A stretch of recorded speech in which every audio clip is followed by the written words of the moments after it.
Gun to your head, 3 options. You're playing Soldier and you need to get a 20 kill streak with only the Market Gardener. What secondary are you choosing? The Man-Treads, the Conqueror, or the Base Jumper? If you're like every other Trollger I see in casual, you probably chose the Man-Treads. But you're wrong, and now you're dead.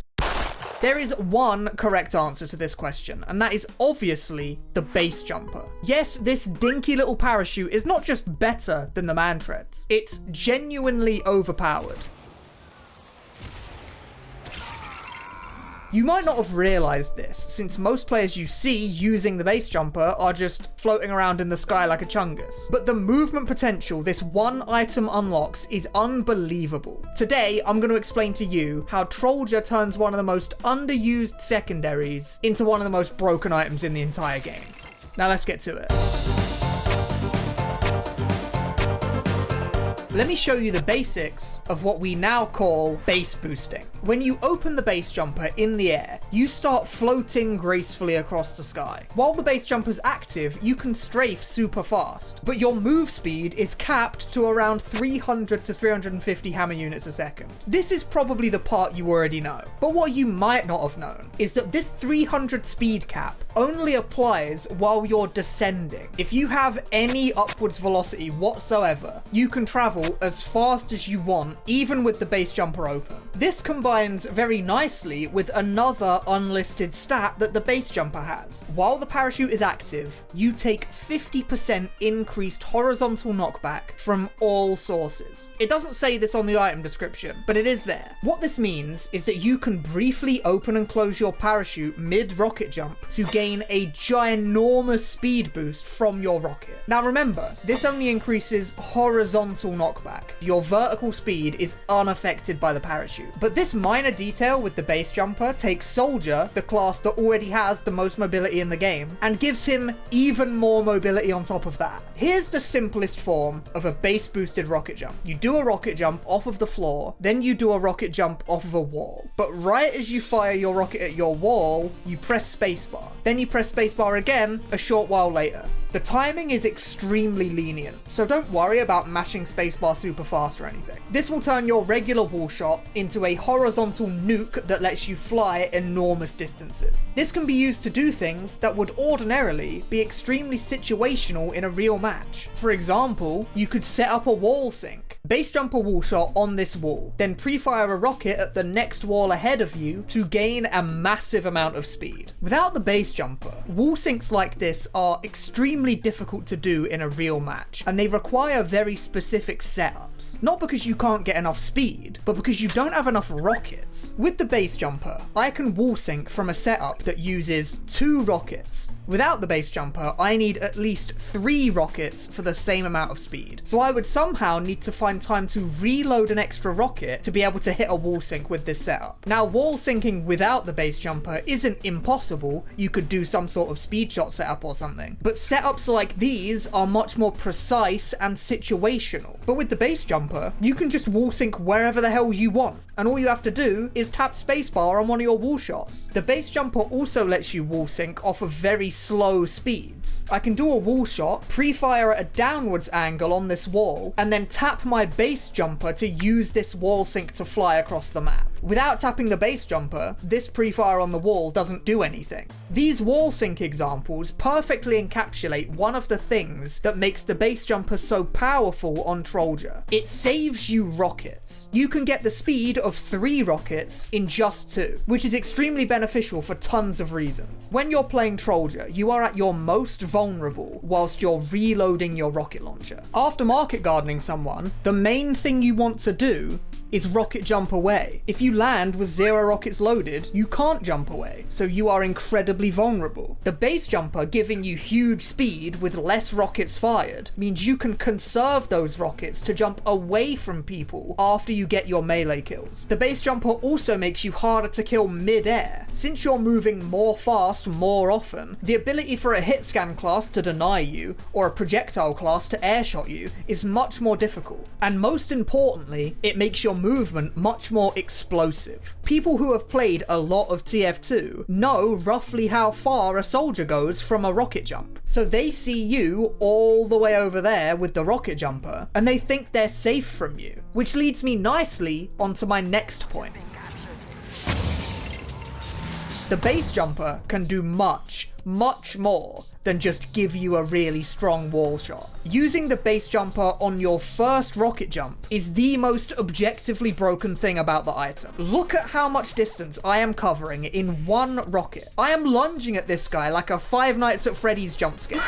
And this will catch experienced players off guard all the time. They think they are far away enough from you to where you'll need at least 2 rockets to reach them, or that 1 rocket of speed is slow enough for them to react to. But instead, you fly towards them at 1 billion miles an hour in just 1 rocket, and they have absolutely no time to react to this whatsoever. And this, of course, also saves you rockets. Speeds that would take 2 rockets now only take 1, which unlocks some insane setups. When you use the base jumper like this, you have the spare ammo to pre-fire random spots in the distance, and you have the speed to catch up to the rocket. Like, look at this jump on PL Pier. You can bob along the surface of the water, pre-fire in front of you, and then water sink on the wall to fly back up into the map. Saving your rockets also makes sinks massively powerful. Like, check out this spot on Citadel.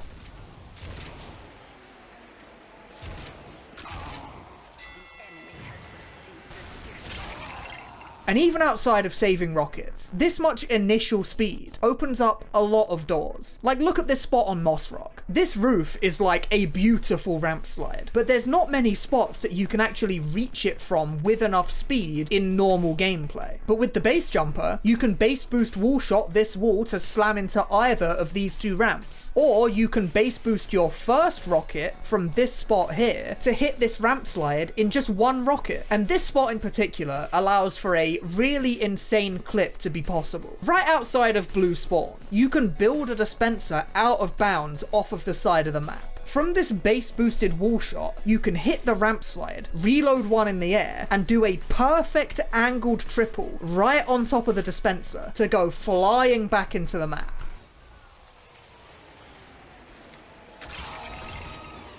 Now, doing a base boosted initial rocket like this is much more difficult than a base boosted wall shot. Base boosted start rockets require 3 spacebar presses within like 0.1 seconds. You can do something similar by jumping and then base boosting super late like this, but this is significantly less powerful. The strat for doing these quickly is binding jump to scroll wheel. Then, to do your base boosts, you scroll your mouse wheel, then crouch and fire a rocket all at the same time. It takes a lot of practice, but eventually you can do these very quickly, very consistently. But there is a place where this falls kind of flat, and that's with water base boosts. You know how in TF2, when you rocket jump out of water, it makes your rocket jumps go way further? Well, this increase in speed stacks with the base jumper's speed increase, which lets you do some absolutely unbelievable things. 1.6k hammer units in 1 rocket is legitimately ridiculous. This is like 2 stickies from a demo levels of speed. But sadly, doing water base boosts is extremely difficult. And it's not difficult in a cool way. It's not like how tier 6 jump maps are hard. It's difficult in the you have to press spacebar 3 times within 1/10 of a second kind of way. And even when you use scroll wheel, it doesn't get any easier. But if you do manage to do it successfully, you can allow for some extremely cool and interesting setups. Like, take a look at this spot on PL Citadel. You can water base boost, then pre-fire above the staircase, and then wall sync to fly into the rest of the map.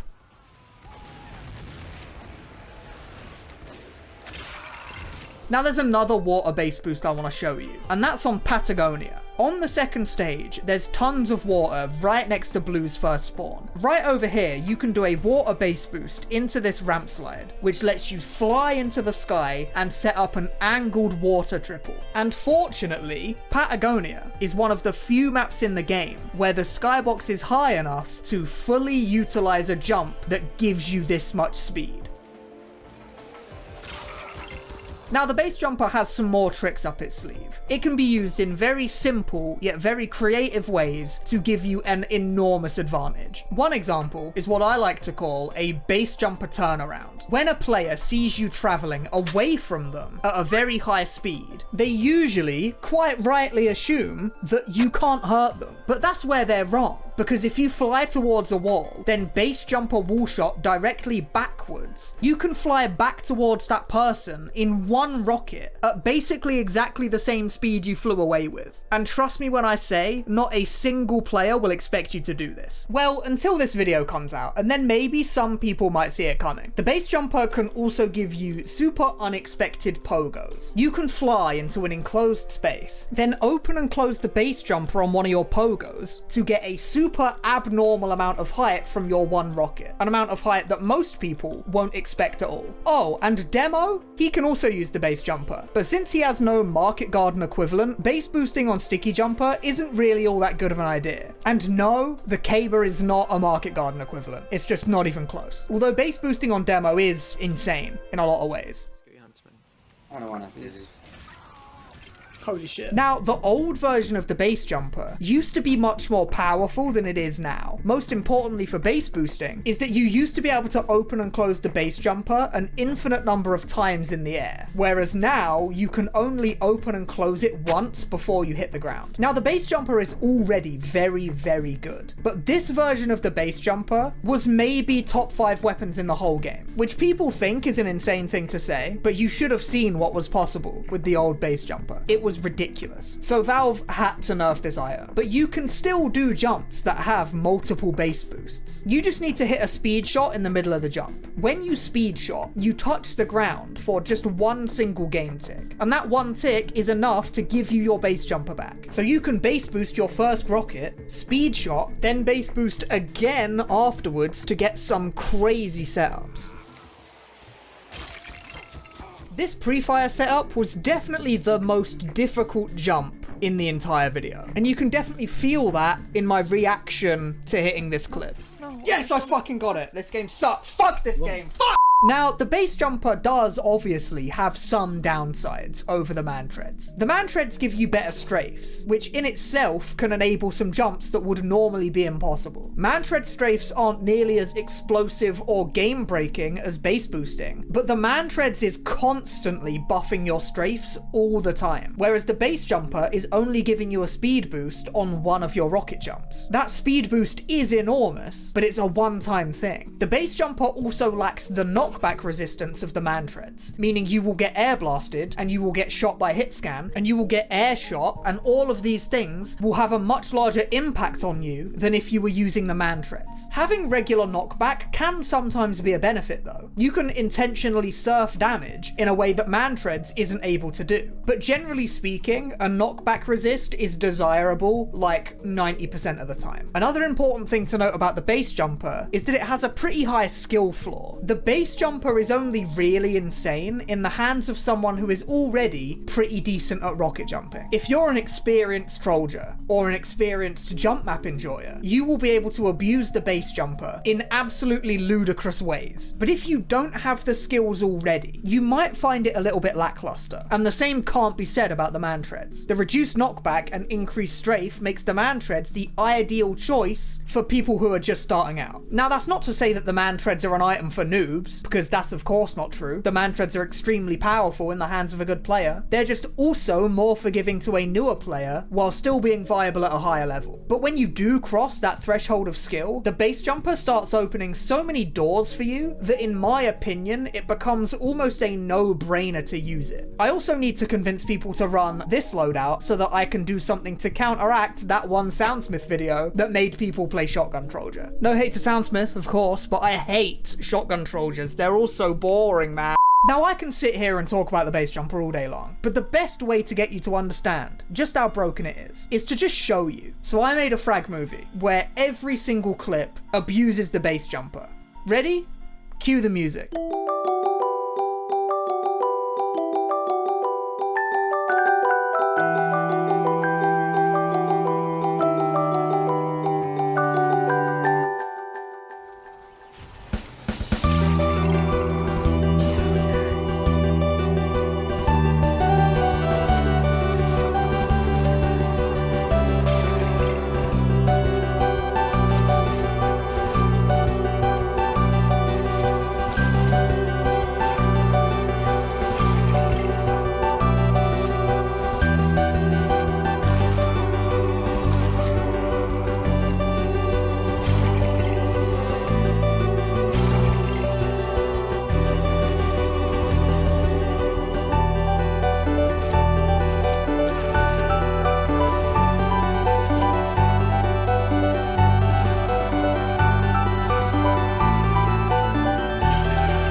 If you enjoyed the Frag movie, it's uploaded as a standalone video on this very channel, and it's linked in the sidebar. And if you liked the music, it was made by my good friend Saipoti, and it will be linked in the description for you to go listen to. Now, I played a whole lot of Trollja for this video, so to send off, I'm going to show you all the Trollja clips that I've hit recently that didn't manage to make it into the rest of the video, and I hope you enjoy.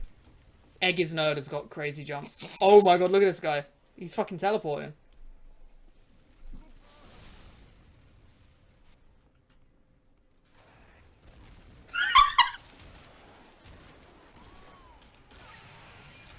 What the fuck? Chopai dang. Chopai dang. Look at him on this. Look at Chopai dang. Look at my cat. Chopai dang. Chopai dang. Chopai dang. Chopai dang. Up. I think he's lagging.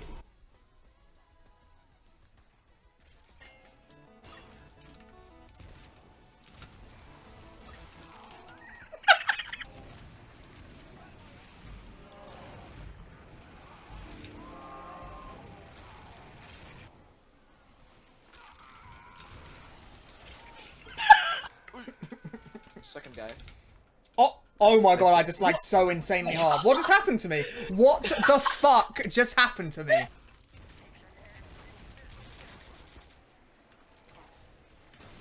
No! No!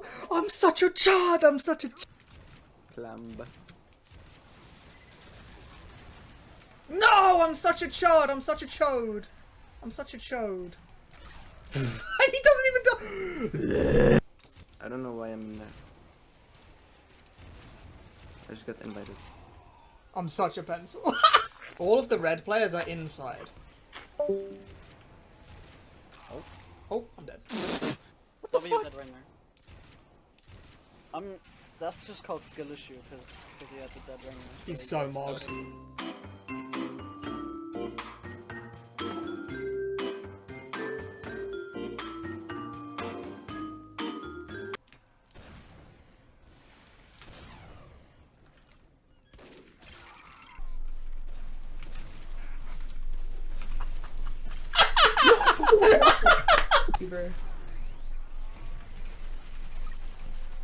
Yeah, that guy's doing the Timmy Telefrag tech. He just missed it on me. And then typed stop in chat. No, I will not stop. I know all your moves. Uh-oh. Uh-oh. Uh-oh. And I got air blasted once, and now I'm guaranteed dead because I can't strafe. Is that cool, or do we like that? Or is that a good mechanic? It's a good mechanic, I think. And I really, most of the seats suck. There's like one really good. Wait, swag, stay there. Jump the. Go. He missed me twice. But sometimes you don't need all that.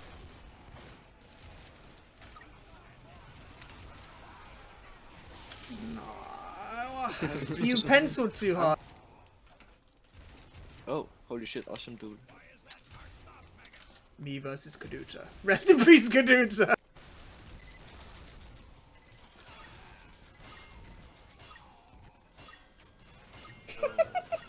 This is a good interaction. 5, 4, 3, 2, 1. Why did you do that?